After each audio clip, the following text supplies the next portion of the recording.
आज मोहोळ शहरामध्ये सुरक्षा रक्षक या विषयाची भरतीचा कार्यक्रम आयोजन करण्यात आलेला आहे।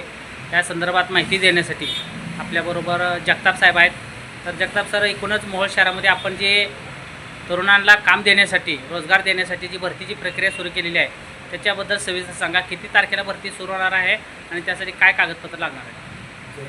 मी Gorakh Jagtap, senior recruitment officer, SSC to DC Swarajya and man power sources private limited, ISO 9001:2015 certified company, सूक्ष्म लघु मंत्रालय, भारत सरकार, DG होमगार्ड, पसारा ॲक्ट 2005 अंतर्गत वयाच्या 60 वर्षापर्यंत परमानंट नोकरी दिली जाणार आहे। यामध्ये मोहोळ तालुक्यामध्ये 10वी 12वी ग्रॅज्युएशनचे बेरोजगार मुलं आहेत यांच्यासाठी सुवर्ण संधी आहे।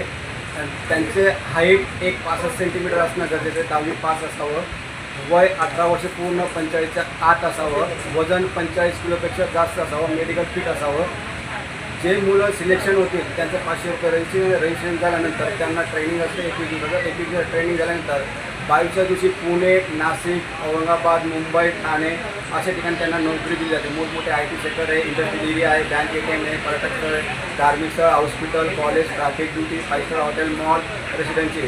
राज्य सरकारचं गार्डबोर्डचं पेमेंट आहे 16,000 ते 24,000, दर वर्षाला 2,500-3,000 पेमेंट वाढत जाते। फॅसिलिटी त्यांना PF pension, gratuity, height allowance, TADA, विधवा पेन्शन, अनाथ पेन्शन, मेडिकल या सर्व सुविधा लागू होतात। तर जास्तीत जास्त तरुणांनी या भरतीचा लाभ घ्यावा, जे बेरोजगार मुलं आहेत त्यासाठी। आता मोहोळच्या शाजीराव पाटील सभागृहामध्ये आपण ह्या कार्यक्रमाचं आयोजन करण्यात आलं आहे। तारीख किती आहे आणि किती वेळ आहे, किती दिवस? भरतीची तारीख आहे 19/7/2026 ते 22/7/2026, 4 दिवस भरती ठेवली, सकाळी 8 ते 1 वाजेपर्यंत। तर भरतीला जे तरुण येणार आहेत त्यांच्यासाठी कोणती कागदपत्र लागतात, त्यांनी कोणती कागदपत्र घेऊन यावं लागेल? आधार कार्डचं झेरॉक्स, 10वी 12वीचं मार्कशीटचं झेरॉक्स, 2 फोटो, एवढे डॉक्युमेंट लागतील त्यांचे। भरती झाल्यानंतर किंवा तुमच्याकडे जॉईन झाल्यानंतर, भरती सक्सेस झाल्यानंतर त्या तरुणांना काय सुविधा मिळणार? त्यांना PF आहे, PF पेन्शन आहे, ग्रॅज्युटी आहे, हाईट अलाउन्स आहे, TADA आहे, विधवा पेन्शन आहे, अनाथ पेन्शन आहे, मेडिकल कॅन्डिडेटसाठी नाही तर पूर्ण फॅमिलीला 2.5 ते 3 लाखाचा मेडिकल कार्ड दिला जातो। जही मोहोळ तालुका आणि सोलापूर जिल्ह्यातील जास्तीत जास्त बेरोजगार तरुणांनी सहभाग घ्यावा आणि भरतीचा लाभ घ्यावा, एवढं मी बोलतो आणि धन्यवाद।